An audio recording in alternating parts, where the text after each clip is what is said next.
In the heart of medieval Europe, between the 14th and 17th centuries, people faced an endless series of hardships that shaped the way they lived. Wars were frequent, famine was common, and diseases like the Black Death swept through towns and villages, leaving devastation in their wake. Life, especially for the peasantry, was incredibly hard. As the famous philosopher Thomas Hobbes once said, life during this period was often nasty, brutish, and short. For many, survival was a daily struggle. But in the midst of this struggle, something even stranger emerged, something that remains a mystery to this day. It was known as the dancing plague, or choriomania, a term derived from the Greek words choros, meaning dance, and mania, meaning madness or compulsion.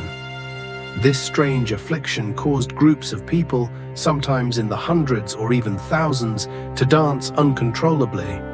These people danced for no apparent reason, and the most disturbing part was that they could not stop.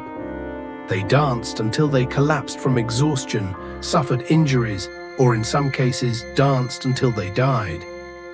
The phenomenon may sound unbelievable, but it's well documented in numerous historical records from cities across Europe during the Middle Ages.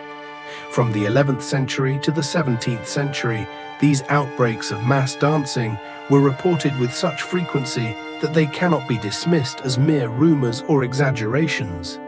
They weren't isolated incidents either. This bizarre plague appeared in different places and spread almost like a contagious disease. One town would experience it, and soon another would fall victim, the mania crossing borders from one region to the next. One of the earliest, though sparsely recorded instances of this dance craze occurred in the 11th century. On Christmas Eve, a group of 21 people in the German town of Kölbig are said to have begun dancing together in an inexplicable frenzy. They continued their wild movements, seemingly out of control, and didn't stop until exhaustion overcame them. This early example was only a prelude to much larger outbreaks that would follow in the centuries to come. Fast forward a few hundred years, and other outbreaks began to occur, such as those in Erfurt and Maastricht. These outbreaks were far more alarming, with reports of mass gatherings of people dancing uncontrollably.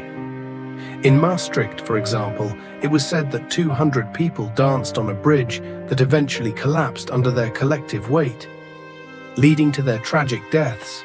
The first well-documented outbreak, however, occurred in 1374 in the German city of Aachen.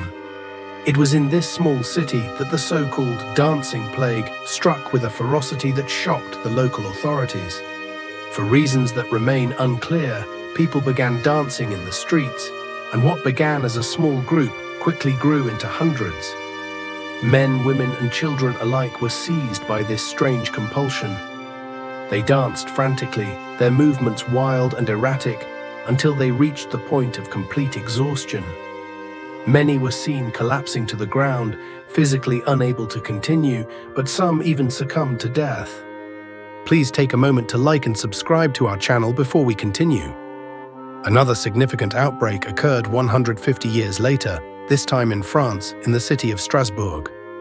It all began in July 1518, when a woman named Madame Trophea began dancing in the streets. She danced for hours, seemingly unable to stop.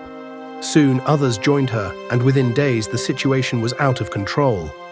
More and more people were gripped by the compulsion, and in their desperation, the situation only got worse. The dancing went on for weeks. People were seen moaning and crying in pain as they danced, and many seemed to be hallucinating.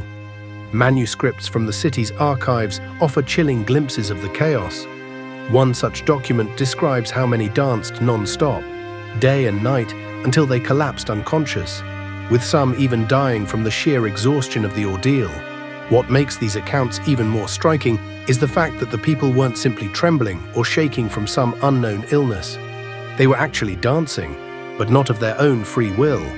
They were clearly in both physical and spiritual distress, with many showing signs of extreme pain.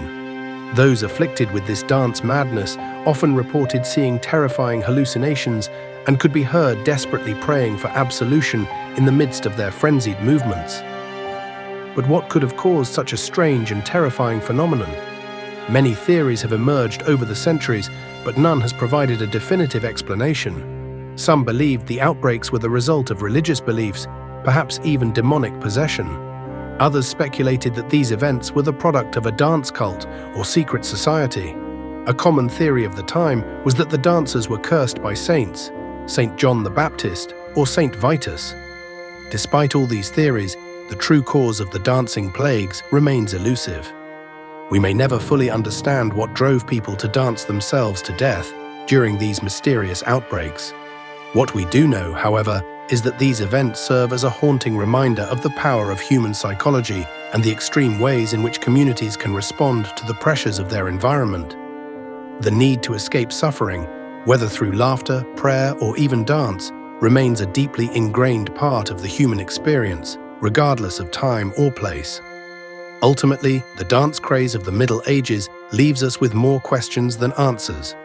It's a bizarre chapter in history that continues to fascinate and mystify, a story of bodies in motion, gripped by an inexplicable force, dancing against the backdrop of an unforgiving world. Interesting, right? If you like this video, please like and share our video. Don't forget to subscribe our channel for more weird and interesting facts in human history. Please take a moment to like